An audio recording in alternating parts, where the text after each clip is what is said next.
नमस्कार, भुसावळ स्टारमध्ये तुम्हाला सर्वांचं खूप मनापासून स्वागत आहे. तर फ्रेंड्स, काल होते एकादशी आणि संक्रांती. तर हे दोन सण एकत्र खूप छान असे जुळून आले होते. तर आज आहे द्वादशी, म्हणजेच आज आहे बारस.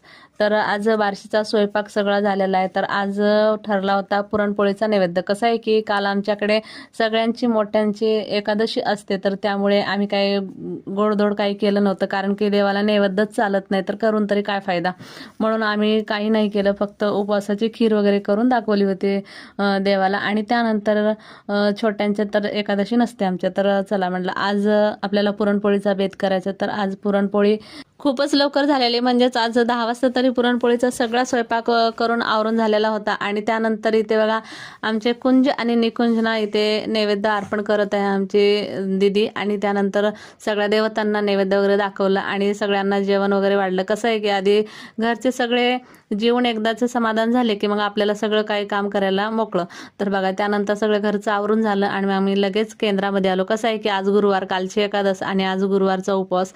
तर कसं आहे की दोन्ही उपास एकत्र आले, काल एकादशी आणि आज गुरुवार. चला तर आज केंद्रामध्ये यायचं होतं, तर केंद्रामध्ये आलो आणि इथे स्वामींचं दर्शन वगैरे घेतलं. आणि त्यानंतर इथे औदुंबराला दिवाबत्ती वगैरे केली, प्रसाद ठेवला आणि इथे प्रदक्षिणा घातलं. आणि त्यानंतर छान असं दर्शन मनोभावे केलं. आणि चला आता थेट जायचं इथे गोमातेच्या गोट्यामध्ये. तर इथे गोट्यावर आलो आणि ते नैवेद्य आणि कालच्या चपात्या बाकी होत्या, तर ते सगळं काही घेऊन इथे ठेवलं. आणि संध्याकाळी आल्यानंतर गोमातेला देतो म्हटले तिथले. आणि त्यानंतर ठीक आहे म्हटलं त्यांना.